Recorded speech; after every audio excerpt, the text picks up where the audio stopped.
சென்னையில் நடைபெற்ற formula 4 car பந்தயம் மிக வெற்றிகரமாக நடந்தது என்று தமிழ்நாடு வீட்டு வசதி மற்றும் நகர்ப்புற வளர்ச்சித்துறை அமைச்சர் சு. முத்துசாமி தெரிவித்தார். ஈரோடு மாவட்ட அத்லெட்டிக்ஸ் சங்கம் சார்பில் ஈரோடு மாவட்ட 22வது ஜூனியர் அத்லெட்டிக்ஸ் சாம்பியன்ஷிப் போட்டி இன்று ஈரோடு வ.உ.சி. பூங்கா ஸ்டேடியத்தில் தொடங்கியது. அமைச்சர் சு. முத்துசாமி இப்போட்டியை தொடங்கி வைத்தார். பின்னர் அமைச்சர் சு. முத்துசாமி செய்தியாளர்களிடம் பேசுகையில், அமெரிக்கா சென்றுள்ள தமிழக முதலமைச்சர் மு. க. ஸ்டாலின் அவர்கள் அங்கு இதுவரை 8 நிறுவனங்களுடன் சுமார் ரூபாய் 1300 கோடி மதிப்புக்கு ஒப்பந்தங்கள் போடப்பட்டு தமிழகத்தில் சுமார் 5000 பேருக்கு நேரடி வேலைவாய்ப்பு கிடைக்க ஏற்பாடு செய்துள்ளார். இது தமிழ்நாட்டுக்கு கிடைத்திருக்கும் பெருமையாகும் என குறிப்பிட்டார்.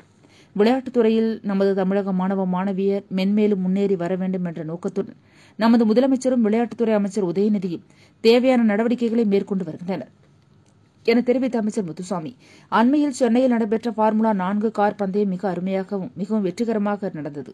சென்னையை திரண்டு அப்பந்தயத்தை கண்டு களித்தது எனலாம்.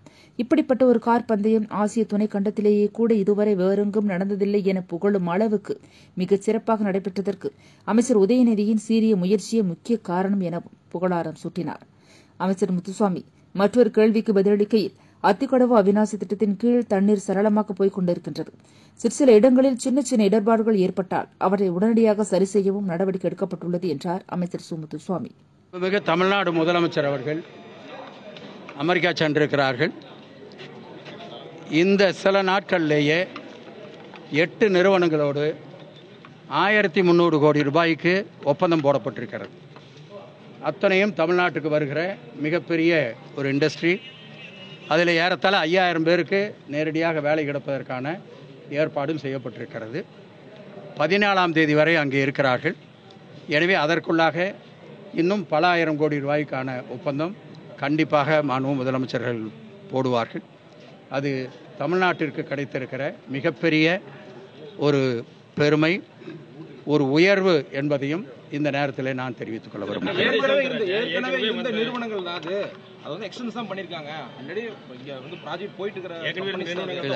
ஏற்கனவே அதாவது நிறுவனங்கள் இருந்தால் கூட அடுத்த ஸ்டெப் அவங்க எடுக்கும்போது வேற இடத்துக்கு கூட போகலாம், தடுக்க முடியாது. ஏன்னா ஒரே நிறுவனம் பல இடத்துல வச்சிருக்காங்க. அதை இங்கேயே கொண்டு வருவதற்கு அவர்கள் ஒப்பந்தம் போட்டிருக்கிறார் என்பது பெருமைக்குரியது. அப்படின்னாக்கா அதுக்கு ஒப்பந்தமே தேவையில்லையே. அதனால் அவர்கள் அதை விரிவுபடுத்துவதை நம்முடைய தமிழ்நாட்டிலேயே பண்ணுவதற்கான நடவடிக்கை எடுத்திருக்கிறார்கள்.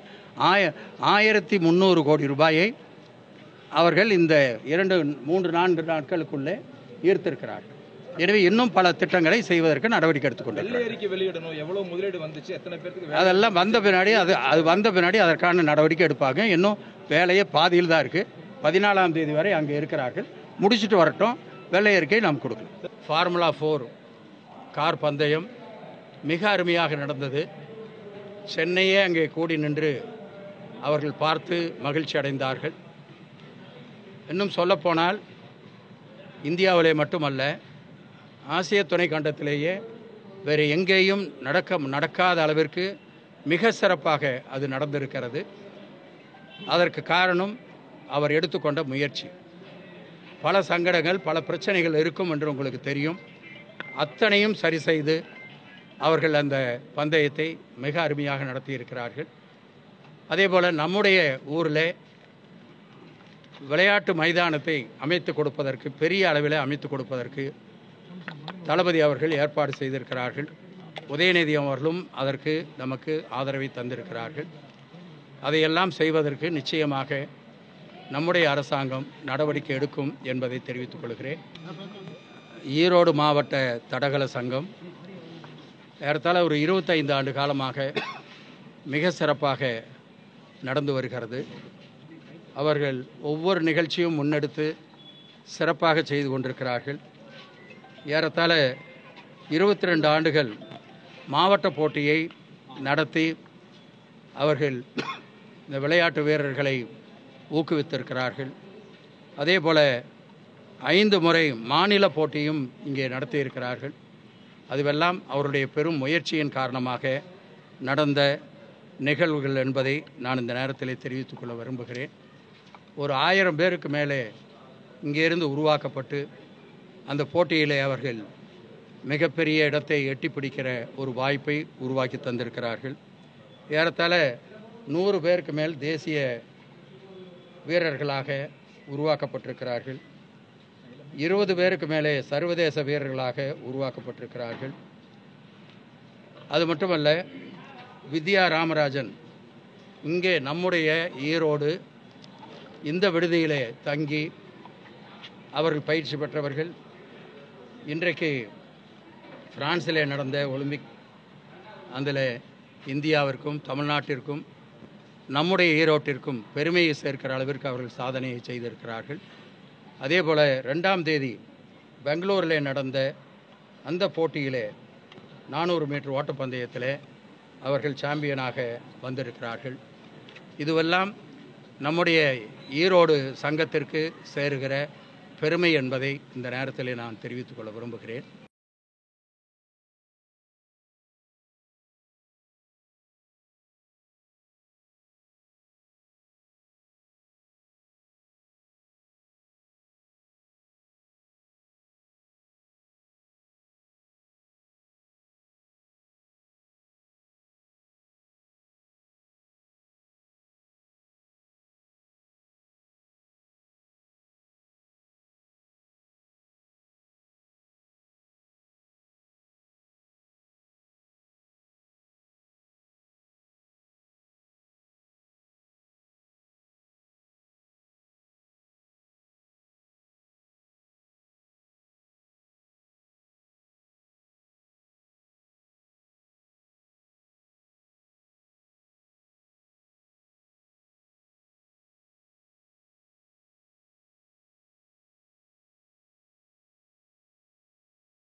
வருமானம் குறைந்தால், அந்த சேல்ஸ் குறைந்தால் அரசாங்கம் உண்மையிலேயே மகிழ்ச்சி அடையும்.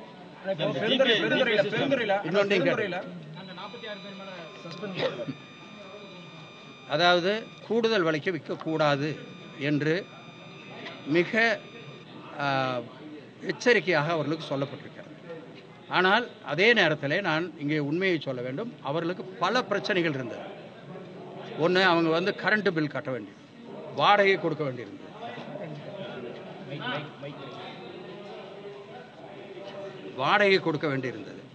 இப்படி பல பிரச்சனைகள் அவர்களுக்கு செலவுகள் இருந்தது. அதையெல்லாம் இப்பொழுது நாங்கள் அரசு சார்பாகவே, துறையினுடைய சார்பாகவே கொடுக்க வேண்டும் என்று நடவடிக்கை எடுத்திருக்கிறோம். அது மட்டுமல்லாமல் ஒரு 12,000 பில்லிங் மிஷின் வாங்கி வைக்கப்பட்டிருக்கிறது. எல்லா கடைகளிலேயும் இந்த பில்லிங் மிஷின் வைத்து விட்டால் இந்த கூடுதல் விலைக்கு விற்பது முழுமையாக கட்டுப்படுத்தப்படும். முடிச்சிடுறேங்க இருங்க, உங்களோட அவசரமாக இருக்கீங்க. அந்த அப்படி கட்டுப்படுத்துகிற பொழுது இந்த மாதிரியான நடவடிக்கை யார் மீதும் வராது. இப்பொழுது கூடுதலாக விற்றார்கள் என்ற அந்த ஸ்குவாடு போய் இன்ஸ்பெக்ட் பண்ணதில் தான் இந்த பிரச்சனை வந்திருக்கு. அதை விரைவாக நடைமுறைப்படுத்துவதற்கான ஏற்பாடு செய்யப்பட்டிருக்கிறது. 12,000 மிஷின் வந்தாச்சு. அதை அங்கங்கே கொண்டு போய் எரெக்ட் பண்ணுறதுக்கான நடவடிக்கை எடுத்துக்கொண்டிருக்கிறோம். விரைவாக நடவடிக்கை எடுக்கப்படும். இல்லை, அவங்களோட பேசப்பட்டது. நாங்கள் அவங்களோட தொழிற்சங்களோடு பேசி பல நடவடிக்கைகள் எடுத்திருக்கிறோம். மற்ற கோரிக்கைகள் சிலது இருக்கிறது. அடுத்த நடவடிக்கையாக அவர்களோடு பேச இருக்கிறோம். எல்லாமே சேர்த்து தான் பேசுவோம். இல்லை இல்லை அதை பற்றி ஒன்றும் இல்லை. நான் பார்த்துட்டு சொல்கிறேன். பெருந்துறையில் வந்து ஒன்றிய செயலாளர் கூட்டம் நடக்குது.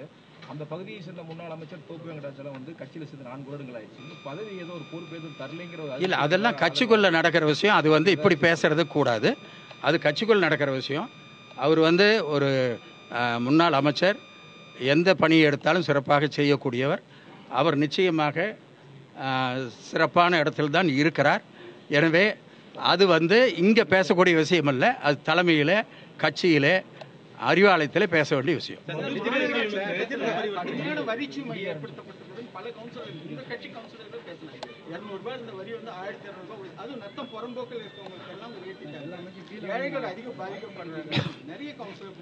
இல்லை, அந்த மாதிரியான புகார்கள் எடுத்து கார்பரேஷனில் அதை வந்து நிவர்த்தி பண்ணுறதுக்கான நடவடிக்கை எடுக்கிறாங்க. சில இடத்துல அந்த தவறுகள் இருக்கலாம், நான் இல்லைன்னு சொல்லலை. அதையெல்லாம் ஒழுங்கு செய்வதற்கான நடவடிக்கை கார்பரேஷனில் எடுத்துகிட்டு இருக்காங்க. அவங்க நடவடிக்கை கார்பரேஷன் சார்பில் எடுத்துகிட்டு இருக்காங்க. அதை பற்றி நாங்கள் ஒரு ஆய்வு பண்ணுறதா தான் பண்ணுறோம்.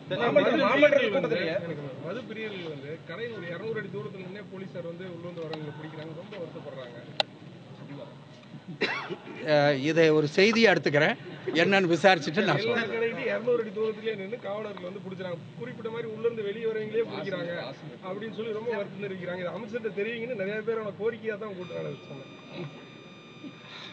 நான் அது கொஞ்சம் தெளிவு பண்றேன். உள்ள இருந்து 200 அடியில் நடந்து வரவங்களை பிடிக்கிறது, வாகனங்கள் போகிறவங்களே பிடிக்கிறாங்க. இது எதற்காக? அவங்களுடைய பாதுகாப்புக்காக, வேற எதுக்காக சொல்லுங்க. இல்லை இல்லை அப்படி இல்லை இல்லை அப்படி இல்லை. நீங்கள் வண்டியில் போகும்போது அவர்களுக்கு ஆபத்து வந்து அந்த குடும்பத்துக்கு ஆபத்து ஆகக்கூடாதுங்கிறதுக்காக பண்ணுறாங்க. இருந்தாலும் நாங்கள் காவல்துறையோடு பேசுகிறோம். திமுக கவுன்சிலர் வந்து நிறைய குற்றங்கள் குறைகள் தொடர்ந்து சொல்லிட்டு இருக்காங்க. எந்த பணிகளும் நடக்கல, வாடலை, எங்களால போய் மக்களை சந்திக்கவே முடியல, எந்த திட்டப்பணிகளுக்கும் அதிகாரிகள் ஒத்துழைக்கிறது இல்லைன்னு சொல்லி குற்றம் சாட்டுறாங்க. இல்லை, ஏதாவது மிகவும் பிற்படுத்தப்பட்ட கவுன்சிலர்களையே அரசு நிகழ்ச்சிகள்ல எதுக்கும் அழைக்கல. இல்லை இல்லை அப்படி இல்லை. அது சொன்னதே வேற ஒருத்தர், நீங்க கேட்கறதே வேற. யாரையும் ஒதுக்கி வச்சுட்டு பண்ணுறதாக எந்த நடவடிக்கையும் இருக்கக்கூடாது அப்படிங்கிறதுல தெளிவாக இருக்கிறோம். மாமன்றத்துக்குள்ளே போன பின்னாடி யார் என்ன உயர்ந்தவர் தாழ்ந்தவர் அதெல்லாம் கிடையவே கிடையாது. மிக சமமாகத்தான் அவர்கள் இருக்கிறார்கள். இன்னும் சொல்ல போனால் அவங்க யார் என்னன்னு கூட தெரியாது. எங்களுக்கு யாருங்கிற அடையாளம் தெரியுமா ஒழிய நீங்கள் சொல்கிற அந்த பேசிக் இதெல்லாம் தெரியாது. ஆனால் இல்லை, அதாவது திமுக கவுன்சிலர் வைக்கிறாங்கன்னா என்ன அர்த்தம் நீங்கள் புரிஞ்சுக்குங்க. சுதந்திரமாக இருக்காங்கன்னு அர்த்தம். அரசு நிகழ்ச்சி கூப்பிடாம இருங்க, அரசு நிகழ்ச்சி கூப்பிடாமையெல்லாம் இல்லை. உதயநிதி அவர்கள் வந்த பொழுது அது ஒரு பெரிய நிகழ்ச்சி என்ற காரணத்தால் யார் யார் மேடையில் இருக்க வேண்டும் என்று ஒரு திட்டமிடப்பட்டிருந்தது. அது மாவட்ட ஆட்சித்தலைவர் திட்டமிட்டார். அதை வந்து எடுத்துகிட்டு சொல்லக்கூடாது. ஆனால் மாநகராட்சி நடத்துகிற எந்த நிகழ்ச்சியாக இருந்தாலும் அங்கே இருக்கிற கவுன்சிலர்கள் யாராக இருந்தாலும் அவர்களை அழைக்க வேண்டும். பணக்காரர்களுக்கான விளையாட்டு 48 கோடி ரூபாய் இந்த அரசு வீணாக்கி இருக்குது.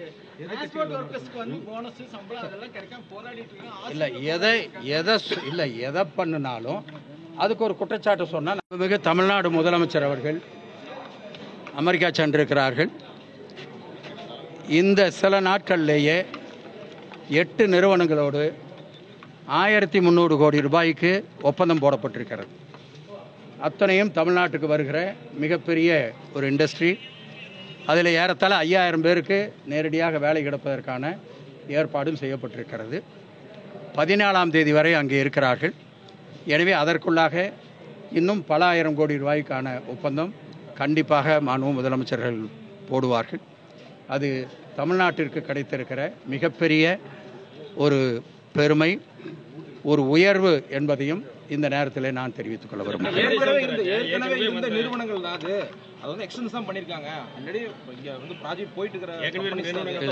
ஏற்கனவே அதாவது நிறுவனங்கள் இருந்தால் கூட அடுத்த ஸ்டெப் அவங்க எடுக்கும்போது வேற இடத்துக்கு கூட போகலாம், தடுக்க முடியாது. ஏன்னா ஒரே நிறுவனம் பல இடத்துல வச்சுருக்காங்க. அதை இங்கேயே கொண்டு வருவதற்கு அவர்கள் ஒப்பந்தம் போட்டிருக்கிறார் என்பது பெருமைக்குரியது. அப்படின்னாக்கா அதுக்கு ஒப்பந்தமே தேவையில்லையே. அதனால் அவர்கள் அதை விரிவுபடுத்துவதை நம்முடைய தமிழ்நாட்டிலேயே பண்ணுவதற்கான நடவடிக்கை எடுத்திருக்கிறார்கள். 1300 கோடி ரூபாயை அவர்கள் இந்த 2-3-4 நாட்களுக்குள்ளே ஈர்த்திருக்கிறார்கள். எனவே இன்னும் பல திட்டங்களை செய்வதற்கு நடவடிக்கை எடுத்துக்கொண்டிருக்கிறார்கள். அதெல்லாம் வந்த பின்னாடி அது வந்த பின்னாடி அதற்கான நடவடிக்கை எடுப்பாங்க. இன்னும் வேலையே பாதியில் தான் இருக்குது. 14ஆம் தேதி வரை அங்கே இருக்கிறார்கள். முடிச்சுட்டு வரட்டும், வெள்ளை அறிக்கை நாம் கொடுக்கலாம். சென்னையில் வந்து 2 நாளைக்கு முன்னாடி பார்த்தீங்கன்னா ஸ்டூடெண்ட்ஸ் வந்து ஒரு 21 பேர் வந்து போதைப் பொருட்கள் பயன்படுத்தினா வந்து கைது செஞ்சுட்டாங்க. தொடர்ந்து வந்து இபிஎஸும் அறிக்கை வெளியிட்டுட்டே இருக்காரு. கஞ்சா, போதை பொருட்கள், போதை மாத்திரை இல்லை, இந்த மாதிரியான நடவடிக்கை கைது செய்கிறார்கள். இந்த செய்தி வெளியிலே வருகிறது என்று சொன்னால் அரசாங்கம் வேகமாக நடவடிக்கை எடுக்கிறது என்று பொருள். நீங்கள் வந்து எதுவுமே வெளியில் வரலைன்னா சுத்தமாக இருக்குன்னு அர்த்தம் இல்லை. இப்போ வந்து நாங்கள் வர்றதை இந்த மாதிரி தப்பு நடக்கிறத நடவடிக்கை கடுமையாக எடுக்கிறதுனால தான் அந்த செய்தி வெளியில் வருது. அவங்க காலத்தில் வராமல் இருந்தால் ஒரு வேலை இப்போ வந்து அவங்க அதை அளவு பண்ணிட்டாங்கன்னு. கட்டுப்படுத்துவதற்கான நடவடிக்கை மட்டும் எடுக்கவே இல்லையா? இல்லை, கட்டுப்படுத்துவதற்கான எல்லா நடவடிக்கையும் எடுக்கப்படுகிறது. சில இடங்களிலே தவறி வந்து விடுவதை நீங்கள் உங்களுக்கு எத்தனை வழிகள் இருக்கிறது உங்களுக்கு தெரியும். அத்தனையும் கட்டுப்படுத்துவதற்கான நடவடிக்கை தான் எடுக்கப்பட்டு வருகிறது.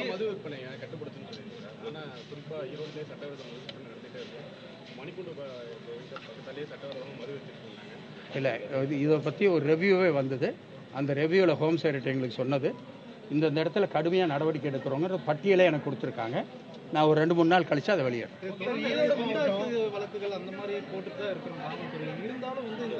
இல்லை, கடுமையான நம்ம வந்த பின்னாடி தான் அந்த சட்டமே வந்து கடுமையாக்கப்பட்டது. அது கடுமையான நடவடிக்கை தான் எடுத்துக்கொண்டிருக்கிறார்கள். அதற்கு மேலேயும் வரக்கூடியவர்கள் மீது நடவடிக்கை எடுக்கப்படும். ஈரோடு மாவட்டம் வாழ தகுதியற்ற மாவட்டமாக மாறி புற்றுநோய் அதிகரிச்சிருக்கு. இல்லை, நீங்களே தயவு செய்து அப்படி சொல்ல வேண்டாம். இல்லை, அதாவது வாழ தகுதியற்ற மாவட்டமாக அல்ல. இங்கே சில தொழிற்சாலைகள் அது நீண்ட நாட்களாக 1 நாள் 2 நாள் அல்ல, ஒரு 20-30 ஆண்டு காலமாக இருந்த தொழிற்சாலைகள் சில தவறுகளின் காரணமாக புற்றுநோய் வருகிறது என்று சொல்லும். இது வந்து மற்ற பல மாவட்டங்களிலே சொல்லப்படுகிறது. இங்கே மட்டும் அல்ல, பல மாவட்டங்களிலே சொல்லப்படுகிறது.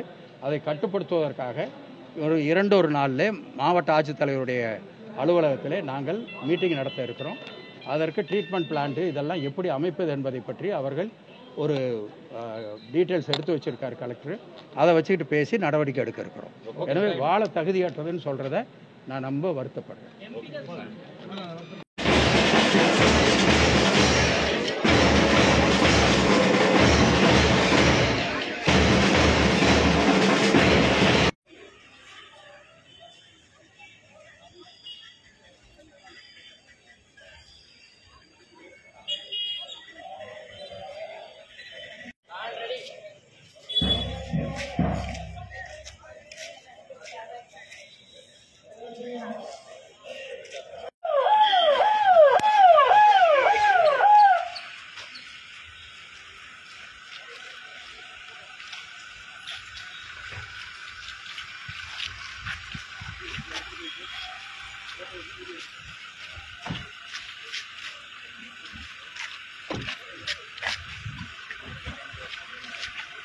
அப்படி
ஈரோடு மாவட்டத்தினுடைய இளையோருக்கான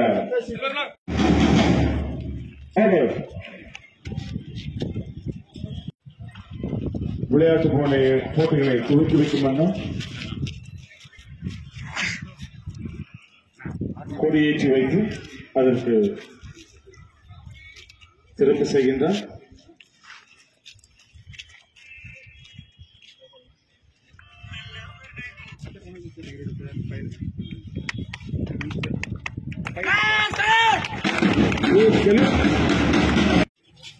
இந்த போட்டியை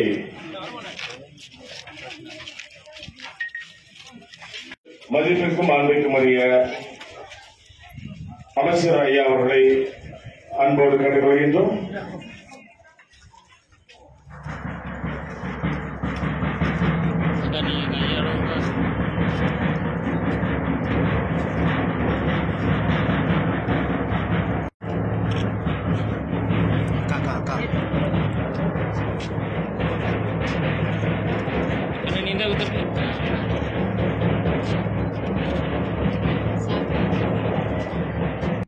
In the cluster level athletic meet and a bronze medalist in the cluster level national athletic meet held at Raipur.